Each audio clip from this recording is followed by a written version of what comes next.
इस मॉड्यूल के अंत तक एक मेनू आपके कमरे में तैरता हुआ दिखाई देगा और आप अपनी उंगली से इसके बटन दबाएंगे। यही तरीका है जिससे आपके ऐप का उपयोग करने वाले लोग वास्तव में वीआर के अंदर इसे नियंत्रित करते हैं।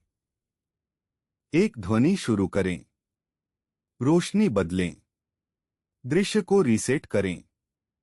यह सब हवा में एक पैनल से। वीआर में यूजर इंटरफेस कुछ अलग है।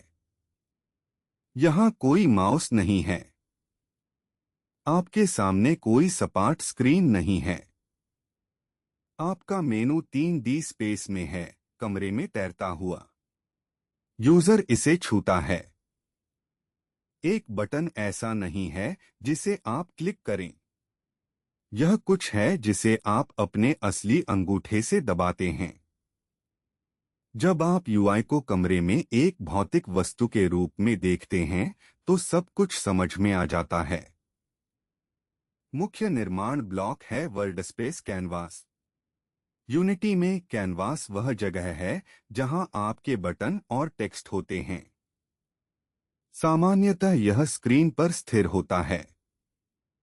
वीआर में आप इसे वर्ल्डस्पेस पर सेट करते हैं और अब यह एक असली पैनल बन जाता है जिसे आप कमरे में कहीं भी रख सकते हैं, जैसे एक तैरता हुआ टैबलेट।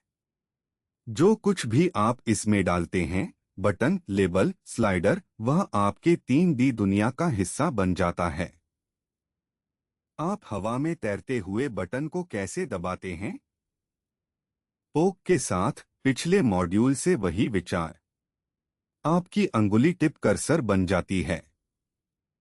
आप आगे बढ़ते हैं और बटन को अंदर की ओर दबाते हैं और यह दब जाता है। मेटा एक्सआर एसडीके आपको अपने हाथ पर एक पोक इंटरैक्टर देता है और आप पैनल को पोक करने योग्य मार्क करते हैं। अब आपकी अंगुली बस इस पर काम करती है। आइए एक साधारण पैनल बनाते हैं। आप एक वर्ल्डस्पेस कैनवास बनाते हैं, उसे एक बैकग्राउंड देते हैं और एक बटन और एक लेबल जोड़ते हैं। आप इसे एक हाथ की लंबाई पर, एक आरामदायक ऊंचाई पर थोड़ा झुका हुआ रखते हैं। आप बटन को बड़ा बनाते हैं, फोन की तुलना में बहुत बड़ा, क्योंकि अंगुलियां माउस की तुलना में कम सटीक होती हैं। प्रयोगशाला गाइड में हर एक सटीक कदम है। एक बटन तब ही उपयोगी होता है जब वह कुछ करता है। यूनिटी में हर बटन का एक ऑन क्लिक इवेंट होता है। आप उस इवेंट को एक क्रिया से जोड़ते हैं। काम दबाएं और एक नरम वातावरण की आवाज धीरे धीरे सुनाई देने लगती है। एनर्जाइज दबाएं और रोशनी तेज हो जाती है। रीसेट दबाएं और कमरा अपनी शुरुआत पर लौट आता है। आप अपनी हर क्रिया को अपने एजेंट को बताते हैं और वह बटन को कोड से जोड़ देता है। कुछ डिजाइन नियम आपके वीआर मेन्यू को आरामदायक और उपयोगी बनाते हैं। लक्ष्यों को बड़ा और अच्छी तरह से फैलाया हुआ रखें ताकि उंगलियां चुके नहीं। पैनल को एक हाथ की लंबाई की दूरी पर रखें, न कि उपयोगकर्ता के चेहरे के पास, न ही कमरे के दूसरे छोर पर। उच्च विपरीतता और कम शब्दों का उपयोग करें, क्योंकि वीआर में पढ़ना स्क्रीन की तुलना में कठिन है। आराम पहले।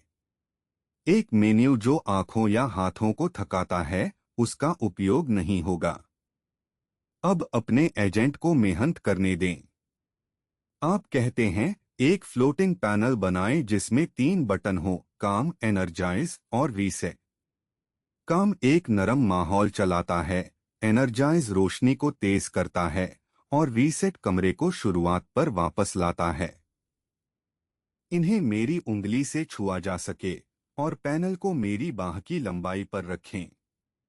एजेंट कैनवास बनाता है, बटनों को जोड़ता है और आपको बताता है कि क्या जोड़ना है। कुछ जालों के बारे में जानना जरूरी है। अगर आपके बटन दब नहीं रहे हैं तो पैनल में आमतौर पर उसका पोर्टेबल सेटअप गायब है या वह पहुंच से बहुत दूर है।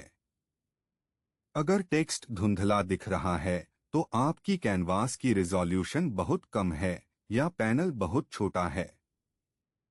और अगर मेनू आपके सिर के चारों ओर घूम रहा है तो वह कैमरे से जुड़ा हुआ है। इसे कमरे में सही जगह पर फिक्स करें। एजेंट को बताएं कि क्या गलत है और वह आपको ठीक करने में मदद करेगा। सोचिए, एक मेनू क्या खोलता है? सेटिंग्स, मोड स्विच, एक स्टार्ट स्क्रीन, एक पॉज मेनू। अगला क्या होगा? इसे चुनने का एक तरीका। यह एक टेक डेमो और एक असली ऐप के बीच की रेखा है। एक डेमो सिर्फ एक चीज दिखाता है। एक ऐप यूजर को निर्णय लेने देता है और आपका फ्लोटिंग पैनल यही निर्णय लेने का तरीका है। आपने अपने यूजर्स को नियंत्रण दे दिया। तो यह है कि इस मॉड्यूल का उपयोग कैसे करें। यह वीडियो एक नक्शा है।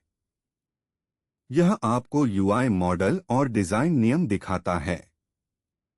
इसके बगल में लैब गाइड में पैनल बनाने के लिए हर एक सही कदम है और 3 बटन को कनेक्ट करने के लिए प्रॉम्प्ट है। इसे एक बार देखें, फिर लैब गाइड खोलें और अपना फ्लोटिंग मेनू बनाएं। यह है मॉड्यूल 4।